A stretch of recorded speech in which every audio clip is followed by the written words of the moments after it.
What is up, everyone? I'm Ryan from Fireside Knicks with my friend and co-host Dylan Backer. And the New York Knicks, I mean, look, we were talking about Game 5. We were talking about, our thoughts and opinions on Games 3 and 4 and kind of how, now we were in this territory where, you're kind of in between. Is this the last preview, the last podcast of the regular season? Is it the next one? Is it the one after that? There is a lot of, confusion and a lot of uncertainty for the Knicks, and they face uncertainty again tonight. It's do or die in Miami. Going to be a tough assignment for the New York Knicks as they look to continue to try to make a 3-1 comeback here. They win Game 5, massive win, obviously. A lot of things went right for the Knicks in that game. Was it a blowout? No, but was it exactly what they needed? Yes. We talked about just take it game by game. In the postseason, people can talk about, things didn't go particularly well for the Heat, and they were able to hang on. So are the Knicks in trouble? The way I look at it is you just need wins, right? The Knicks just need to win games, and I don't care how they do it at this point, because you don't care about the sustainability of the wins. You care about just getting them. This is obviously a huge game because it's an elimination game. That goes without being said. But I feel like there's an added sense of importance here for the New York Knicks, an added sense of, can this team put the pressure on Miami to have to step up? Because, we were talking about this a little bit before we recorded. But this kind of feels like a Game 7 situation for Miami, right? Obviously, it's an elimination game for the Knicks, but if you're Miami, you don't want to go back to New York, right? The Knicks have played well in the postseason at home. They've gotten the job done there. They haven't been excellent on the road, so if you're Miami, you feel like this is an opportunity to close it out, to close the door on the Knicks. They're going to look to jump off to an early start. They're going to look to be aggressive, and they're going to look to make the Knicks have to respond. And there's a lot that's going to go into this game, a lot of storylines. Before we get into that and more, Dylan, how are you feeling today, my friend? How are you doing coming into this game? How'd you feel about Game 5? Kind of give us your thoughts as we near closer to a pivotal Game 6 for the New York Knicks. Right. First off, I'm doing good. I'm nervous about this game, but I'm also a little excited about it. That last game, Game 5, gave me some hope.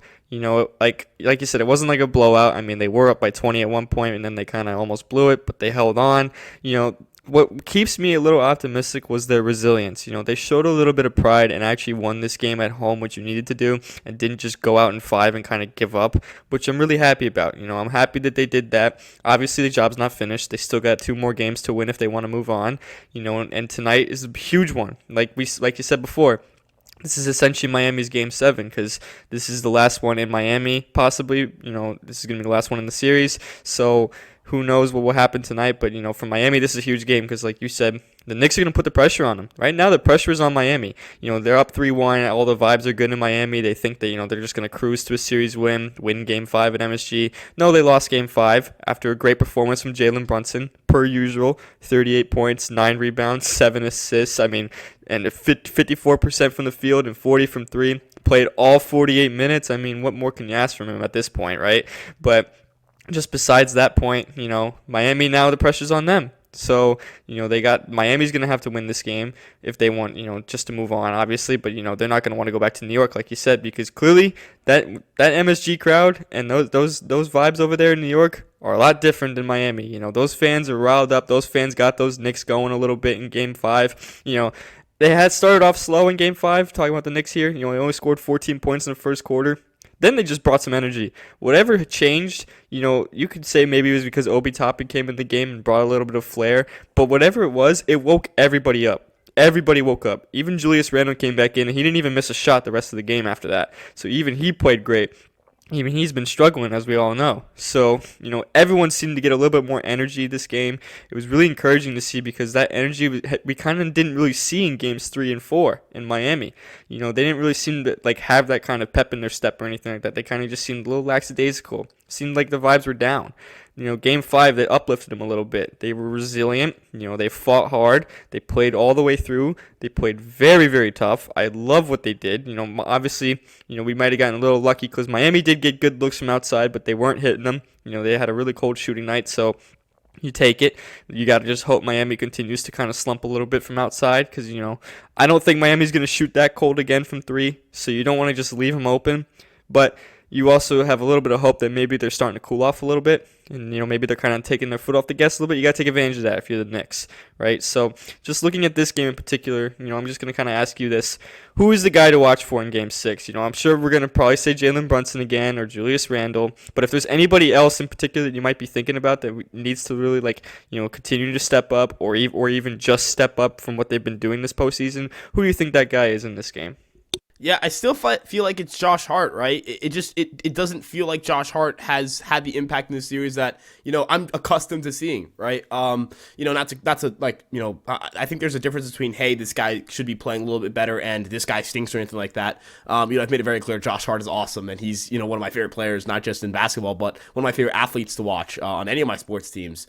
But his impact has been missed, right? We know what this team is capable of when Josh Hart is flying around the court, grabbing rebounds he shouldn't be grabbing and making dimes that you don't think he'd be making, or driving to the basket on a breakaway, or hitting a big three, things like that. Just being the safety valve, that calming presence on that roster.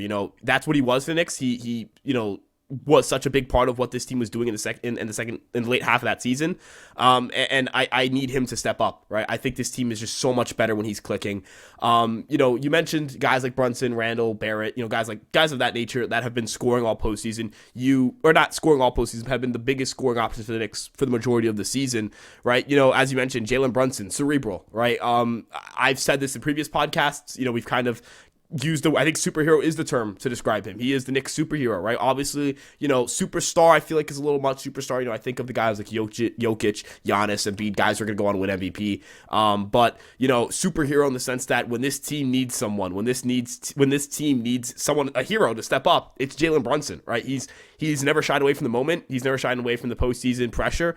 Regardless of how this series ends, that's the case, right? Jalen Brunson, this isn't even just the New York Knicks thing. We saw last year with the Mavs, right? Luka's out for a few games. Here comes Jalen Brunson to save the day. I feel like the one takeaway you're going to have from this series, from the entire season, regardless of how it ends, is that he's been just everything that you could ask for, right? I mean, I can't imagine my life without Jalen Brunson on the Knicks. It's not a pleasant thought. But obviously, again, Josh Hart, that's the guy you want to step up. But you're looking at Jalen Brunson like, damn. I mean, that guy is he's just unbelievable. He just does things that, he just scores at a level, and he's so reliable, he's so effective. But you need the supplementary piece around him to continue to be better. And I do want to again shout out RJ, because RJ's continued to play well all series. He's been consistent. This is the first kind of stretch of consistently good basketball he's played the entire season, right? And it couldn't have come at a better time. It couldn't have come at a more important time for the Knicks. There have been struggles with Julius Randle, Josh Hart obviously not having a great series, Emmanuel quickly injured and not having a great postseason. So one of the only reasons the Knicks are even in a spot where we can sit here and talk about a Game 6 is because RJ Barrett's played so well. So I definitely want to give him his flowers. But looking into Game 6, who's that guy for you to step up? Who is that guy that you think? I'm gonna kind of flip your question back at you. Who do you think I haven't mentioned that is really important for this Game 6 in order for him to win? Right. I also think it's Josh Hart. I kind of wanted to add, too, about him. This is a little interesting here in Game 5. So, most of the postseason, Josh Hart's been playing like 25 to 30 minutes a game, right? Playing most of the time. A few times he even started.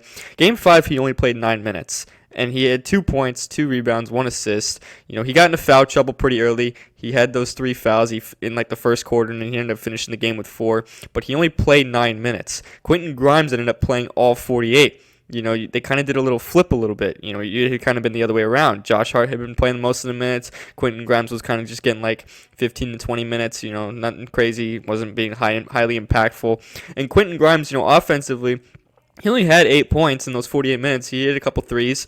But what I thought was good was that he was out there because of the defense. It was good enough for the spacing aspect because, he's a shooter, so teams are going to focus on that. It kind of keeps the paint less clogged, if you will.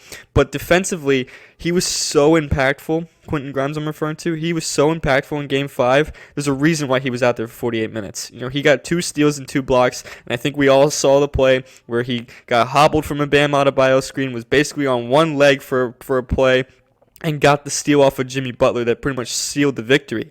I mean, that was a heart and hustle play. That was a phenomenal play, and I hope that plays like that kind of motivate this Knicks team. Like, all right, we got to really step up. He just did that off of basically one leg and just still contributed like that and still gave 110% effort.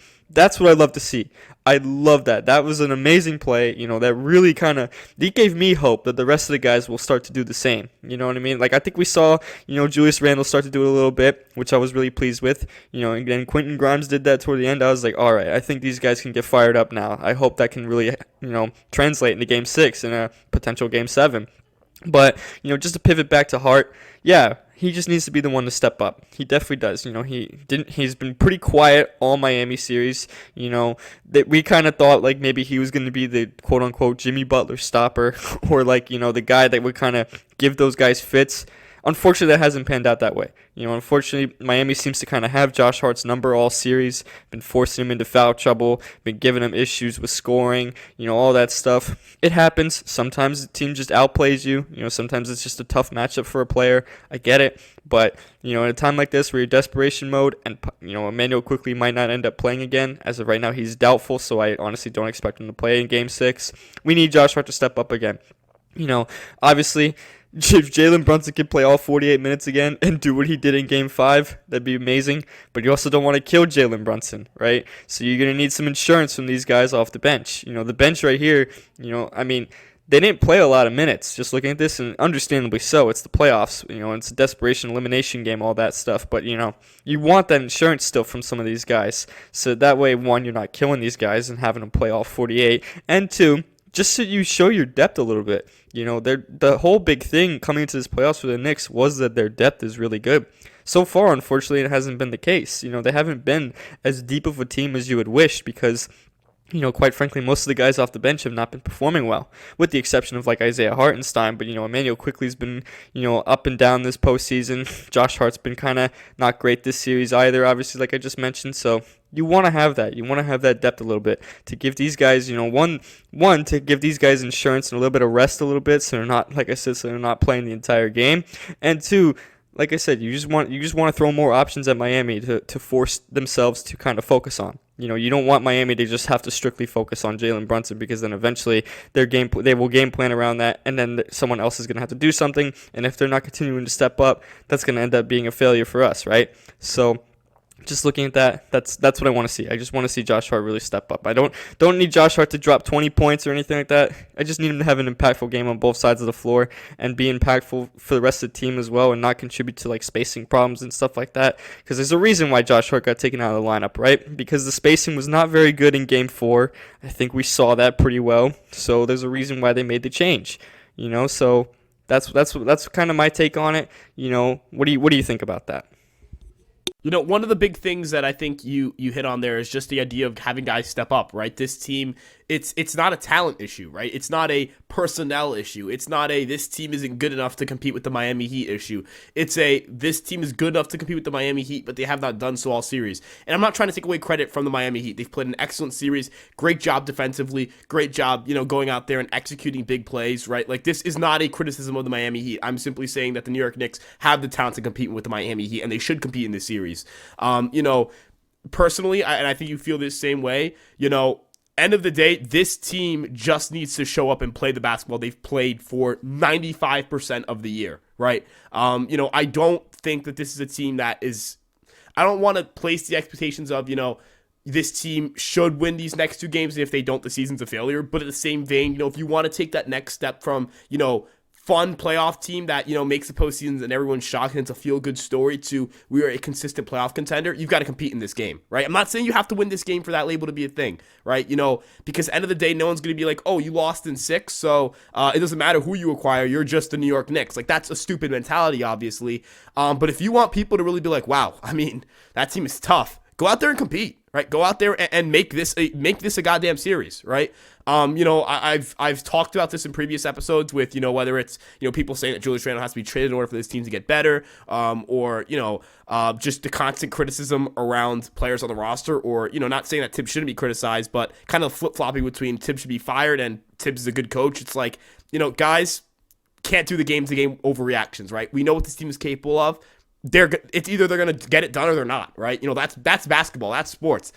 Sometimes the talented team just doesn't play their talent level, and that's why you lose. There's only one champion at the end of the year. There's only one team in this series that gets to advance. I don't think people are going to sit back and say Miami didn't play to their talent level if they lost in 7 in this series. I sure as hell wouldn't say that. I'd say they made me want to cry in a corner for multiple periods of this series. They played their tail off.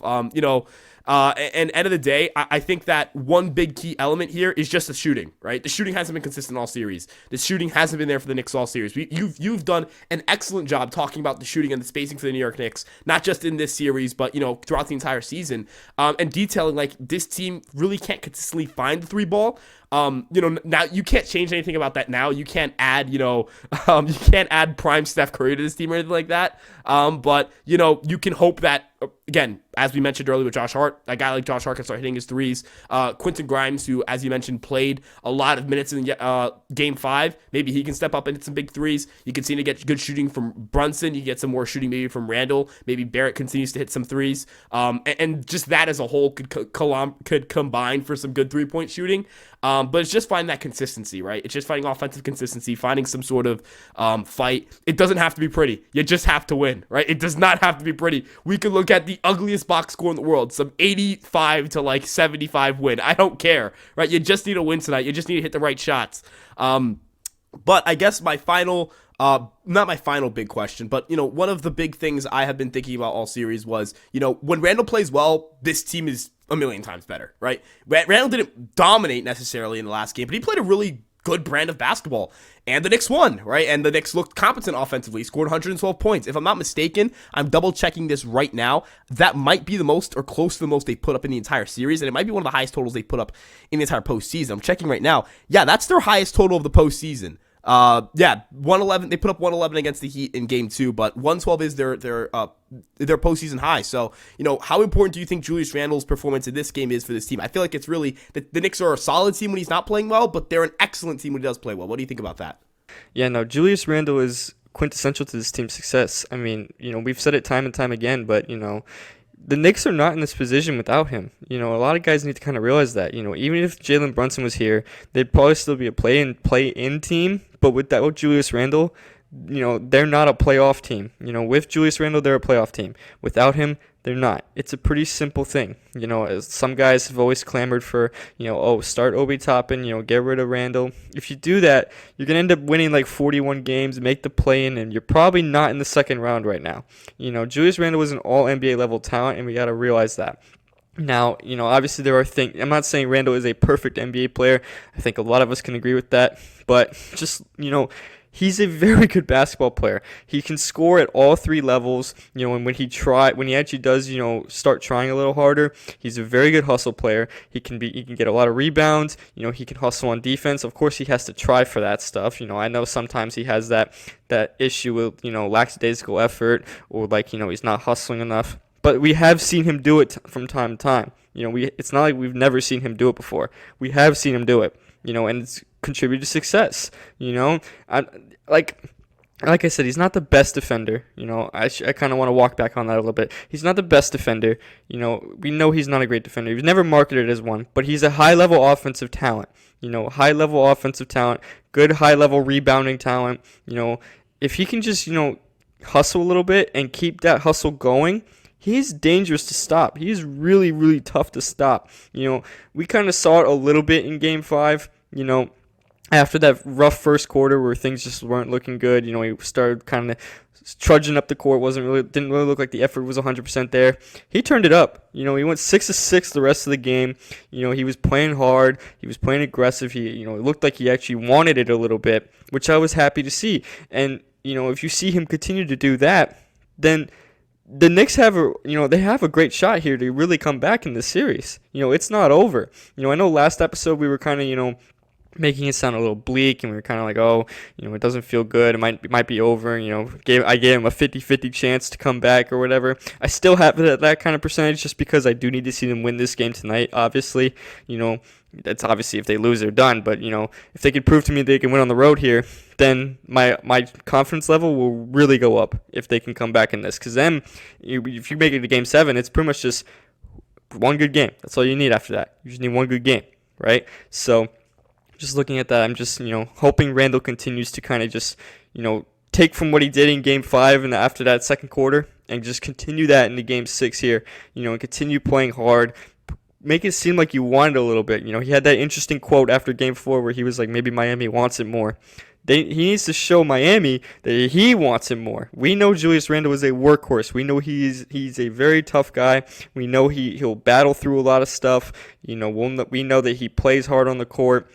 All that stuff. Just want to see it. We just want to see that. We know what he's capable of. We want to see that, though, every single night. I think you can agree with me on that. That Randall is a very good player and can hustle very hard and has shown the capability to do that from time to time. It's just we need to see it happen every game. Sometimes we don't see it every game, and of course that lets us down. But I think sometimes we also overreact a little bit and start, reaching conclusions like, oh, Randall is not a hustle player. Randall is a, horrible low effort player, or Randall is not a good basketball player at all. Randall is not good. Toppin is better. Blah blah blah blah blah. It starts all these kind of narratives, and I don't think those are necessarily true narratives.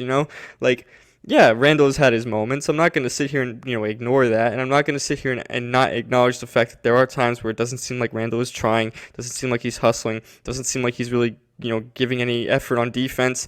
I'm not going to ignore that. Obviously, I've seen it happen. I watch all the games as much as everybody else does, so I do see it. But I've also seen him try, at a high level, at 100% level, 100% effort, and how dangerous he can be. What do you think about that? Yeah, again, I think one big thing that I loved you mentioning there is just the intensity, the effort, right? I'm not saying Julius Randle's a lazy player, but sometimes he can get so aggressive, and honestly, I like that, right? I know that there are times where it boils over and it becomes frustration. It isn't great. Like you think of that incident with Quickly earlier in the year. But overall, I think that tenacity, that aggressiveness is exactly why no matter how many ups and downs Randle has, Tom Thibodeau loves the guy. The locker room loves them. Why he's third all NBA, right? That is part of the Julius Randle experience, right? When you have a hyper-aggressive basketball player, a guy who's going to go out and he wants to take big shots, he doesn't shy away from the big moment, he's going to miss, right? That's going to happen, right? That's like a closer who comes in and all he does is pitch in high leverage and he blows some saves, right? That's what happens, right? When you're taking some of the biggest shots in the game, you're going to miss some of the biggest shots in the game. You can't shoot 100% from the field. If you could, then, we'd be in a much better situation than this. But look, Julius Randle, it's about being tenacious, it's about being aggressive, and also playing smart basketball, which he's shown he's more than capable of. If he's locked in, this team is dangerous, right? This team is not just, this team's not just good, they're dangerous. We've seen they played at a finals contender pace once they had Josh Hart in there, for the last 2 months, basically, right? And I'm not exaggerating. They literally played like one of the best teams in the NBA, right? I think that if you take that late half surging team and you put them in a series against a Philly or a Boston or, Milwaukee's eliminated now, and I think this is proof of that, they could have competed and potentially won a series like that. And that team is still here. That's the best part. That is the exact same team you'll be trotting out minus Emmanuel Quickly in Game 6, right? And thankfully, this isn't Boston, where, not saying Miami isn't good or anything, but, against Miami, I feel like you can win without Emmanuel Quickly. Against Boston, that's a much taller task, right? But, the great thing is, all the things you mentioned, all the points you mentioned, all of the greatness that comes with Julius Randle when he's playing well, all the greatness that comes with Josh Hart when he's playing well. Obviously, you know about Jalen Brunson. RJ Barrett's been on a heater. We know all that, right? But the best part about all of this is that this is the exact same team that you'll be trotting out tonight. And that's really the key here, right? This team is not different. They didn't make trades after the Josh Hart thing to make them worse. They didn't subtract pieces. They didn't lose anyone for the postseason. They're nursing some injuries, sure, but they're for the most part the exact same team that was going head to head with anyone, right? Beating on the Boston Celtics without Jalen Brunson, beating everyone in front of them, right? Winning big games at Miami. You think of that Julius Randle shot, at Miami to put them ahead, right? This team is capable. It's just a matter of them doing it. And I want to shout out a lot of the people who were trade Julius Randle. This team stinks because of Julius Randle, all the yada, yada, yada, right?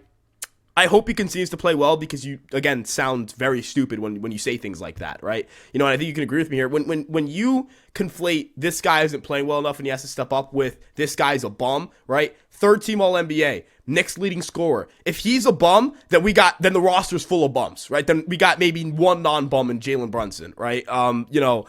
I know what Julius Randle's capable of, and I know Julius Randle's more than capable of stepping up tonight and being the guy this team needs to play not just good basketball, but excellent basketball and pull away with a win here. I feel confident coming into this game, not in the sense of like arrogance, where like I don't think Miami's has any chance of winning, but in the sense of like I have confidence that this team is gonna battle. I have confidence that this team is going to. At the end of the night, either we're gonna plan out the episode for Game 7, or we're going to sit back and say this was a successful season and the Knicks put up a great fight in the postseason. So I don't know what your final takeaways are entering Game 6, but let them rip here because I'm at this point it's just like nerves, excitement, all these emotions. Yeah, no, it is a combination of emotions of like nerves and excitement, of course.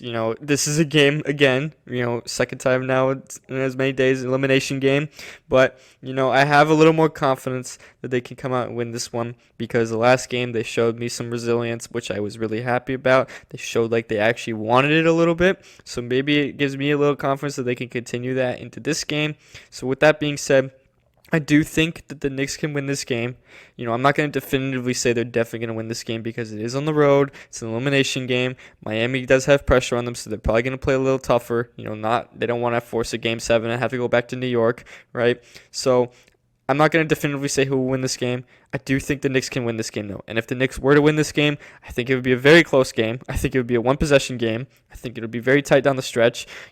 Something I want to add, too, is the Knicks haven't even played very good basketball really all series. The fact that they're still in this and that they've pushed it to 6 games, is impressive in itself. Obviously, you don't want to lose the series. You don't want to have to you don't want to get eliminated. Nobody does, right?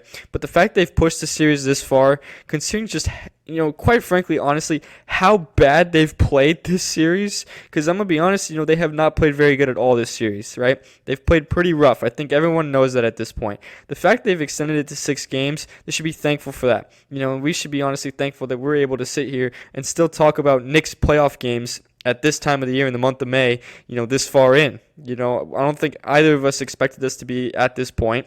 We thought maybe we would be a play-in team or maybe a first-round playoff team, but nothing more than that. Right now, we are 2 wins away from the Eastern Conference Finals.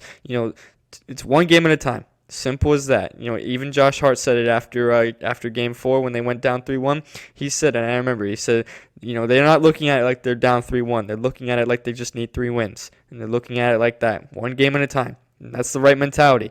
One game at a time. You take this one, you take this game, all of a sudden you have the advantage now. Because then you're heading back home for a Game 7 when all you got to do is win. That's all you got to do. Simple as that. It may sound easier said than done, but it quite frankly is the simple solution. Just go out there and win. Those are kind of my final thoughts on it. Yeah, no, end of the day, it's put up or shut up, right? That's all you can do in these next 2 games, right? Not to say, again, that you're playing with house money because, it would be unfair for us to have talked about this series with both of us predicting the Knicks to win and then say, well, they're playing with house money now. No, like, they're not playing with house money. However, given the context of the situation they're in right now, you expect them to lose this series at this point. And if they can pull this one off, it would be monumental, and it'd be monumental for the franchise as well. But with that being said, this is a longer episode, guys, but we appreciate you guys sticking through for the entire episode. There was a lot to talk about, and I think there's just a lot in general when it comes to this team. There's a lot of emotions flying high, so I hope you guys enjoyed today's episode. We hope you guys join us in the discussion in the comment section below. Like, comment, and subscribe. You can turn on post notifications to know the next time we record a podcast. You guys can check us out on Twitter, Instagram, TikTok, and of course this YouTube page. If you're listening to this on Apple Podcasts or on Spotify, drop us a 5-star rating. You can check out our personal Twitter accounts. They're above our heads. And of course, again, if this is the last game the Knicks play this regular season, thank you guys so much for joining us on this ride. I hope this isn't the last episode we record about this season. I can speak on my half that, Dylan's been probably, one of the most fun people to work with when it comes to talking about basketball. I am someone who's not, I'm a baseball first guy, so learning more about the game from Dylan has definitely been an awesome experience. But let's go Knicks, baby. Let's extend this to 7 and let's hope that this isn't a goodbye. I'm going to tear up. All right. Anyways, peace out, guys. Have a great one.